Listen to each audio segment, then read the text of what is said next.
தென்காசி, நெல்லையில் பொதுமக்கள் மீது கொலைவெறி தாக்குதல் நடத்திய வழக்கில் தொடர்புடைய குற்றவாளியை போலீசார் துப்பாக்கியால் சுட்டுப் பிடித்துள்ளனர். கைது செய்ய சென்ற போலீசாரை அரிவாளால் தாக்கிவிட்டு தப்பியோட முயற்சித்ததால் தோட்டா தெரித்திருக்கிறது. நடந்தது என்ன?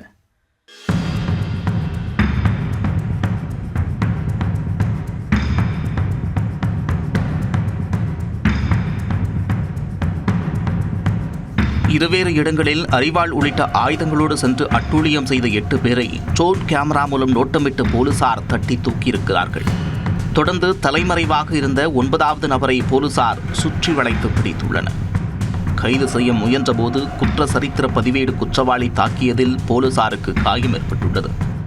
2 மாவட்டங்களில் அடாவடியில் ஈடுபட்டவர்கள் சிக்கியது எப்படி? தென்காசி மாவட்டம் ஆலங்குளம் அருகே நெட்டூர் என்ற கிராமத்தில் வெள்ளிக்கிழமையன்று இளைஞர்கள் சிலர் அரிவாள் உள்ளிட்ட ஆயுதங்களோடு உலாவிருக்கின்றனர். அப்போது திருமண வீட்டிற்குள் புகுந்த அடாவடி கும்பல் அங்கிருந்தவர்களை சரமாரியாக வெட்டி தாக்கியுள்ளனர். இதில் படுகாயமடைந்த 6 பேர் நெல்லையிலுள்ள அரசு மருத்துவக் கல்லூரி மருத்துவமனையில் சிகிச்சைக்காக அனுமதிக்கப்பட்டனர். திருமண வீட்டில் பேனர் வைத்த பிரச்சனையில் இந்த தாக்குதல் நடைபெற்றதாக கூறப்படுகிறது.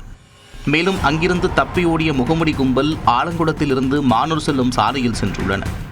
தெற்குப்பட்டி அருகே முபாரக் மற்றும் அப்துல் ரஹ்மான் ஆகியோரிடம் வம்பிழுத்து அவர்களை தாக்கியதாக புகார் அளிக்கப்பட்டது.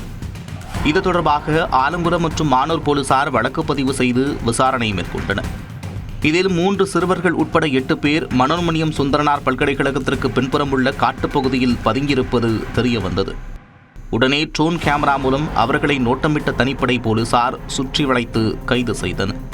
தொடர் விசாரணை மேற்கொண்டதில் தென்காசி மாவட்டம் நெட்டூரைச் சேர்ந்த ஐயப்பன் என்பவர் நெல்லை மாவட்டம் வடக்கு அரியநாயகிபுரம் அருகே உள்ள அரசங்குளம் பகுதியில் பதுங்கியிருப்பதாக ரகசிய தகவல் கிடைத்தது. இதனையடுத்து தனிப்படை போலீசார் அங்கு விரைந்து சென்றனர். ஐயப்பனை போலீசார் சுற்றி வளைத்ததும் அவர் தப்பித்துச் செல்ல முயன்றுள்ளார். பிடிக்க சென்ற போலீசாரை அரிவாளால் தாக்கியதாக கூறப்படுகிறது. இதில் தலைமை காவலர் முத்துக்குமார் என்பவருக்கு கையில் அரிவாள் வெட்டு காயம் ஏற்பட்டது. இதனையடுத்து தற்காப்பு நடவடிக்கையாக போலீசார் ஐயப்பனை நோக்கி துப்பாக்கியால் சுட்டுள்ளனர். இதில் அவரது வலது காலில் குண்டடிப்பட்டு சரிந்து விழுந்தார். பின்னர் அவரை கைது செய்த போலீசார் சேரன் மாதேவி அரசு மருத்துவமனையில் அனுமதித்து முதலுதவி சிகிச்சை அளித்துள்ளனர். தொடர்ந்து மேல் சிகிச்சைக்காக நெல்லை அரசு மருத்துவக் கல்லூரி மருத்துவமனைக்கு மாற்றப்பட்டார்.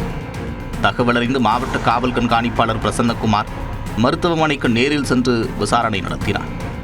மேலும் காயமடைந்த தலைமை காவலர் முத்துக்குமாரையும் சந்தித்து நலம் விசாரித்தார். விசாரணையில் துப்பாக்கியால் சுட்டு பிடிக்கப்பட்ட ஐயப்பன் மீது கொலை உள்ளிட்ட பல்வேறு வழக்குகள் நிலுவையில் இருப்பது தெரியவந்தது. ஆலங்குளம் காவல் நிலையத்தின் குற்ற சரித்திர பதிவேடு குற்றவாளி என்றும் கூறப்பட்டுள்ளது. தென்காசி மற்றும் நெல்லை மாவட்டங்களில் 2 இடங்களில் நிகழ்ந்த அரிவாள் வெட்டு சம்பவங்களில் தொடர்புடைய 8 பேர் ஏற்கனவே கைது செய்யப்பட்டனர். இந்நிலையில் 9வது ஆளாக குற்ற சரித்திர பதிவேடு குற்றவாளியை போலீசார் சுட்டுப்பிடித்த சம்பவம் பரபரப்பை ஏற்படுத்தியுள்ளது.